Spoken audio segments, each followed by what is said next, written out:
In 1916, a young soldier sat on a blue bench outside a hospital in London. He was alive, but he no longer had a face. The weapons of World War I, high-velocity bullets, artillery shells, shrapnel, were unlike anything medicine had ever seen before. They didn't just wound men. They erased them. Jaws gone, noses missing, eyes exposed, skin burned beyond recognition. And here's the thing that no one tells you. Medicine had absolutely no answer for this. No technique, no training, no playbook. Surgeons were being handed thousands of men with injuries that had never existed before in human history, and they were expected to fix faces they had never seen destroyed in quite this way. So what did they do? One man decided to make it up as he went, and the techniques he invented in that desperate, chaotic, bloody improvisation, in a hospital that didn't even exist before the war, became the foundation of every reconstructive surgery, every burn treatment, and every cosmetic procedure performed on Earth today. This is the story of how the most destructive war in human history accidentally created one of medicine's greatest gifts. To understand what Harold Gillies was walking into, you need to understand something about World War I that history textbooks rarely emphasize. The weapons were new. The human body was not. For thousands of years, warfare moved slowly. Swords, arrows, muskets, devastating, yes. But the injuries they created were familiar. Surgeons had seen them before. They had techniques, experience, and at least some idea of what to do. World War I changed the equation completely. High-velocity rifles, machine guns firing hundreds of rounds per minute, artillery shells that exploded mid-air and sent white-hot metal fragments in every direction. These weapons didn't just wound soldiers. They produced injuries that no doctor in history had ever been trained to treat. And here's the specific, brutal reality of trench warfare. Soldiers spent their days crouched below the edges of trenches, heads down, bodies protected by earth and sandbags. But the moment they looked up, the moment they peered over the parapet to see what was happening, their faces were exposed. Bullets entered through a cheek and destroyed everything on the other side. Shrapnel took jaws. Artillery blasts burned entire faces beyond recognition. Men survived because medicine had advanced enough to keep them alive, but they came out of the trenches with injuries that no surgeon on Earth knew how to fix. Entire jaws missing, noses gone, eyes left exposed. Soldiers arrived without chins, noses, cheekbones, and eyes.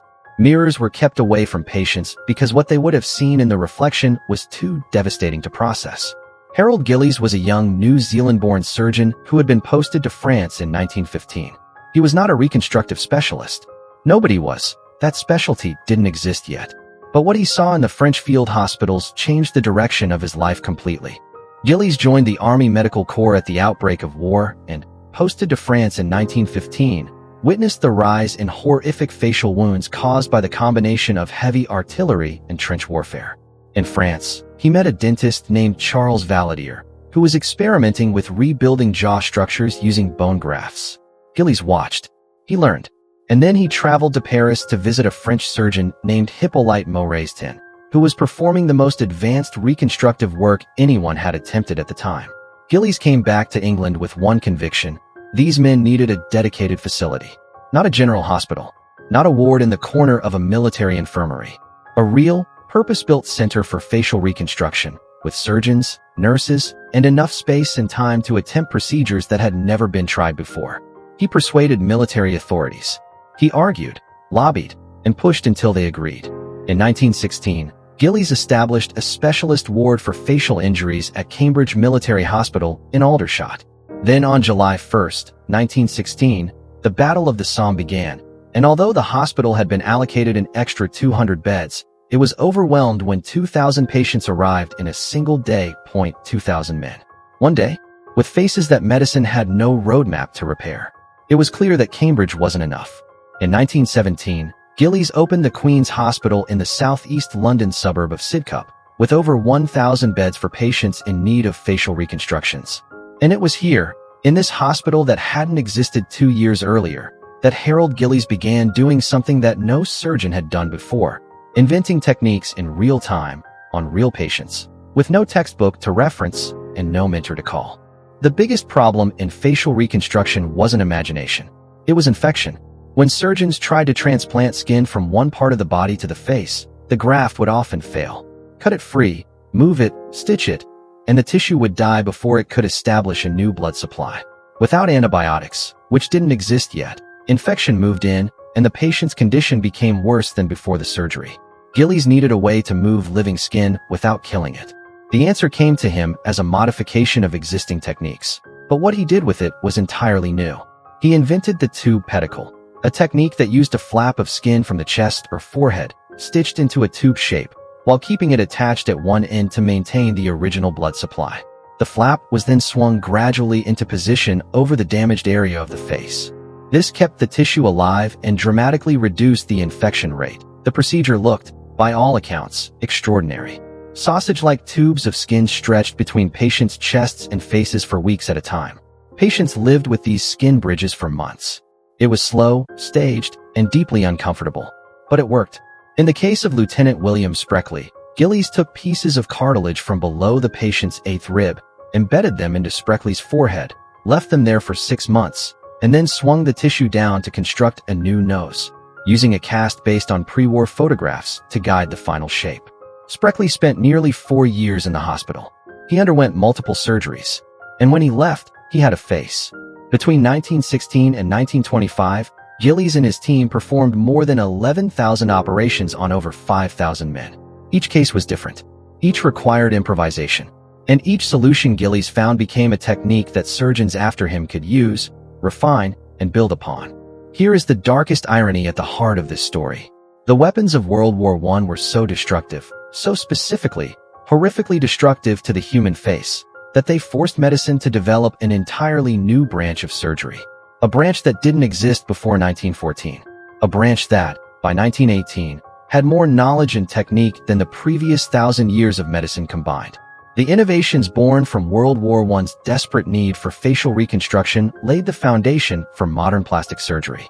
Gillies' techniques established principles that continue to guide plastic surgery today: the importance of maintaining blood supply, the need for staged procedures, and the critical role of preventing infection. Utterly interesting. Gillies also introduced something that medicine had rarely considered before: the psychological dimension of physical injury. Mirrors were banned on wards at Sidcup due to their distressing effect.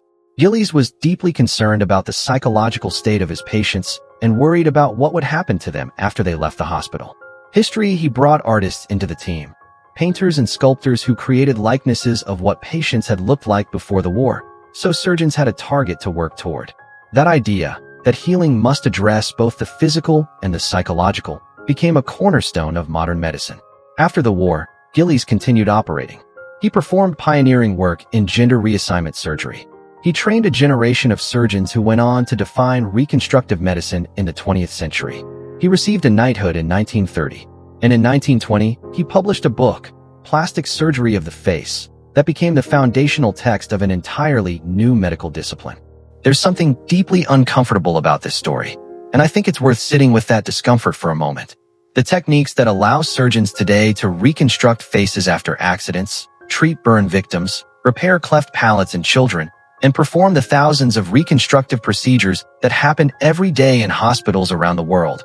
All of it grew directly out of one of the most destructive conflicts in human history. The war didn't intend to give medicine anything. It was only trying to destroy.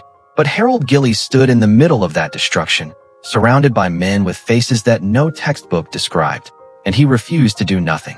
He improvised. He learned from every failure. He built a discipline from the ground up, patient by patient, surgery by surgery. He couldn't stop the war. He couldn't undo the weapons. He couldn't give those men back the faces they had before. But he could do something. And he did. That's the thing about medicine at its best. It doesn't wait for perfect conditions. It works with what the world gives it, even when what the world gives it is its very worst. If this story moved you the way it moved me, hit that like button and subscribe. Because next time, we're going into another moment in medical history where disaster accidentally created something that saves millions of lives to this day. I'll see you there.